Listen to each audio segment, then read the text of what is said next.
साल छोटे को आज मारी है, कोई 6 साल, ये भी 6 साल छोटा है, आपको पता होगा क्या नाम है उसका, नसरुल्ला लुल्ला पता नहीं क्या नाम है। तो अब ये आप देखो 6 साल छोटा उससे वो है, 7 साल उससे वो छोटा है, आपको पता होगा सीमा हैदर का छोटा भाई, आई समझ नहीं छोटा भाई यानी सचिन, छोटा भाई नहीं पति देव, तो छोटा भाई हुआ हमारे लिए। तो वो बच्चा सा बाल शोषण कर रही हैं ये दोनों औरतें, और कर क्या रही हैं, ये बाल शोषण ही तो है। मतलब अगर तुम लोग ट्रेंड हो तो डैट मीन तुम छोटे छोटे बच्चों का शोषण करोगे। वो पाकिस्तान पहले चली गई, वहाँ कश्मीर की वादियों में घूम रही है, अपने आदमी को कह रही है मैं आ जाऊंगी, मैं आ जाऊंगी, मैं कल आऊंगी। उसका भाई कह रहा है कि भैया हमें तो ऐसी देशद्रोही चाहिए ही नहीं। आप ये बात देखो कि उसके भाई को इतनी समझ है कि मुझे मीडिया को कैसे फेस करना है। पति देव तो कह रहे हैं अरविंद की मुझे तो मेरी पत्नी वापस चाहिए, सब कुछ कह रहे हैं जी, वो भी तो कह रहा है, गुलाम हैदर भी तो यही कह रहा है इतने दिन से मुझे भी चाहिए, मुझे भी चाहिए। और चाहिए होती तो वो यहाँ थोड़ी ना आती, जब थी तब तुमने संभाली नहीं। जब वो हिलोरे ले रहा था उनके मन के अंदर एक शैतान है, तब तुमने पहचाना नहीं कि वो क्या खुरापात कर रही है, पर तब तो तुमने करने दिया गया। तो आज यही वाली बात है कि आज हमारे देश में 3 नैरेटिव सेट हो चुके हैं। ज्योति मौर्य से कहानी शुरू हुई थी, समझ रहे, बस सीमा हैदर तक पहुंची, उसके बाद अंजू तक पहुंची। जब तक ज्योति मौर्य थी तो उसके पति को बहुत सिंपैथी मिल रही थी, पर आज अंजू की बात आई तो उनके पतियों को सिंपैथी नहीं मिल रही।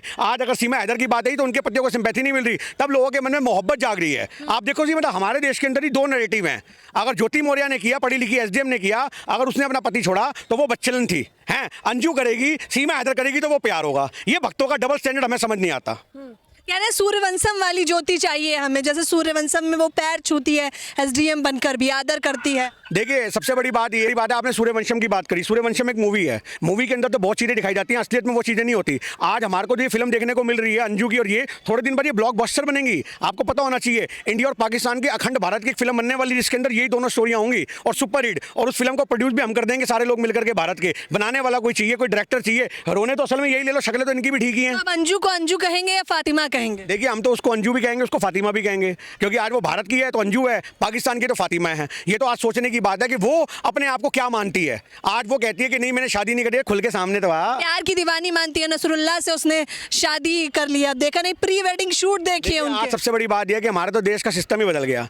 अभी तक आपको पता होगा ये सचिन मीना भी हिंदू भक्त था बहुत बड़ा, आपको पता है, हिंदू राज करता था। तो आज हमारा देश हिंदू राज बनाने से लेकर के शुरू हुआ था, एक भाभी जान ले आया, एक पठान ले आई। तो आज ये हिंदू राज क्या सूरत बन रही है हमारे समझ में ही नहीं आ रहा। तो आज हमारे देश के अंदर जो ये सारा माहौल देखने को आपको मिल रहा है अंजू का या सीमा हैदर का, ये सही मायने में एक लोकल पब्लिसिटी का बहुत बढ़िया जरिया बन गया। उसने देखा कि भैया सीमा हैदर को इतनी सेलिब्रिटी बन रही है, उसने तो अपने फॉलोअर बना लिए, रीलों पे नाच रही है, तो मैं पीछे क्यों रहूं, यही तो मौका है। उसने भी जब गरम जब लिखा ना घी गरम है तो अभी पकौड़े डाल दूंगी और उबल के वो बाहर आ जाएंगे। जानबूझ के किया, ये टाइम पीरियड चुना गया। उसको पता सीमा हैदर का पीक पीरियड चल रहा है, उसने दिमाग में जरूर बनाया होगा कि मैं आज जाऊंगी, मैं कल जाऊंगी, मैं कभी जाऊंगी, महीने में जाऊंगी, 2 महीने में जाऊंगी। जब उसको दिखा सीमा हैदर एक सेलिब्रिटी बन सकती है तो मैं क्यों नहीं बन सकती, तो उसने इस पे मौके पे चौका मारा। ये हमारे देश में एक लोकल लेवल पे एक सही मायने में पब्लिसिटी लेने का तरीका बन चुका है। उसने कहा मैं सीमा हैदर नहीं हूं, उसने सीधा बयान दिया है। क्यों नहीं है, 15 लेकर आई हूं। इतनी बेशरम हो रहा था। आपको पता है 15 साल की उसकी लड़की है। आप सारे मजाक को एक तरफ कर दो, पर आज वो 15 साल की लड़की को क्या भुगतना पड़ेगा। आप सोचो, ये भारत की जनता सोचे,